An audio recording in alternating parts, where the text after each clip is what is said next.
Have you ever stopped to think that maybe, just maybe, the way you see the world isn't quite right?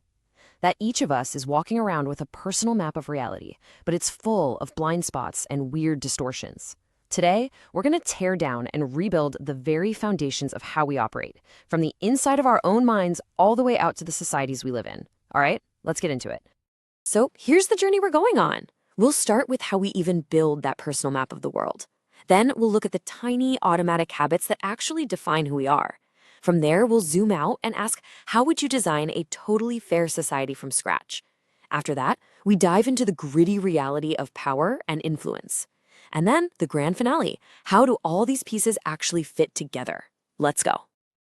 Okay, so first things first. We have to start at the most fundamental level, and that's not the world as it is, but the world as we see it. Honestly, this idea is the bedrock for everything else we're going to talk about. This quote from Stephen Covey is such a game changer. What he's saying is that our view of reality is totally shaped by a lifetime of conditioning from our family, our friends, our culture. All of that stuff creates a unique map inside our heads, and it's the only map we have to navigate the world. But here's the catch. What happens when our map is just dead wrong? Well, that's what a paradigm shift is. It's that jarring aha moment when you realize you're the captain yelling at a lighthouse. You think it's another ship that should move, but the lighthouse, that subjective reality, the territory, it's not going anywhere. You are. It's that moment you're forced to admit your map is wrong and you desperately need a new one. And you know, this idea goes way, way back. We're talking 17th century philosopher John Locke. He argued that our minds start as a tabula rasa, a blank slate. This just hammers home the point that our personal maps aren't born with us. They're built, piece by piece, from every single unique thing we experience, everything we see, hear, and think about.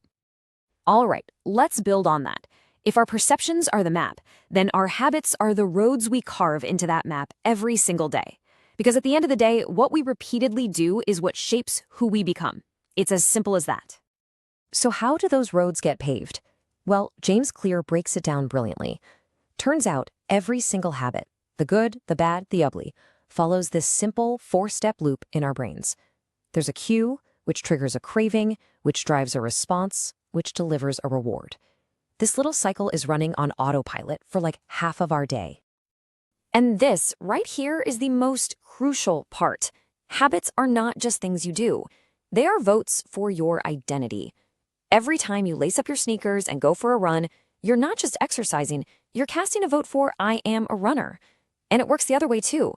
Every time you hit snooze, you're casting a vote for I am a procrastinator. These tiny votes, over time, build who you are.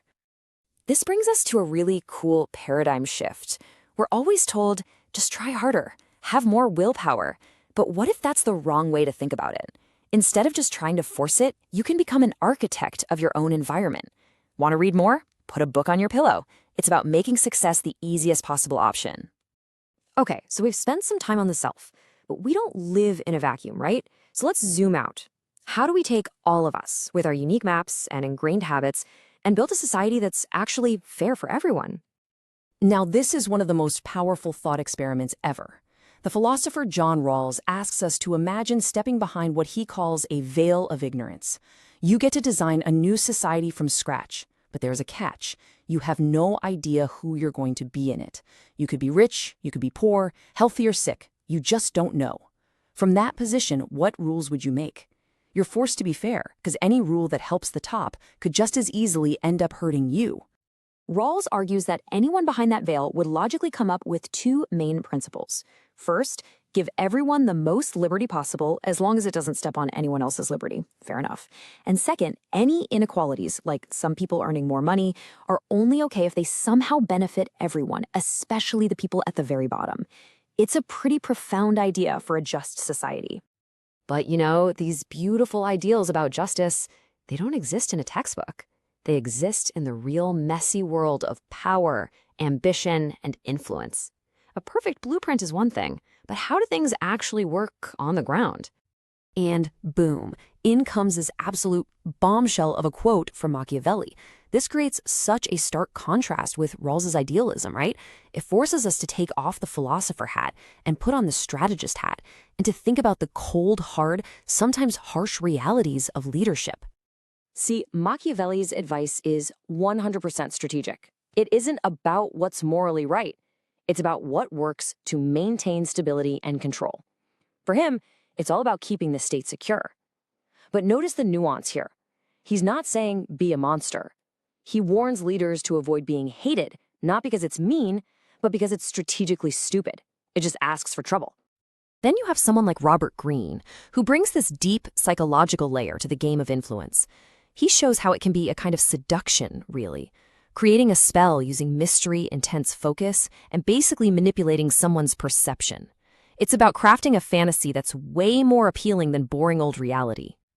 So let's pull all of this together. We've got these blueprints for ourselves, for a perfect society, and for the raw mechanics of power. How in the world do these totally different models connect in our own lives? This table really sums it all up. Think of it as your complete toolkit. You've got Locke and Covey giving you a lens to question your own biases. You've got Clearer giving you a framework to build your character habit by habit.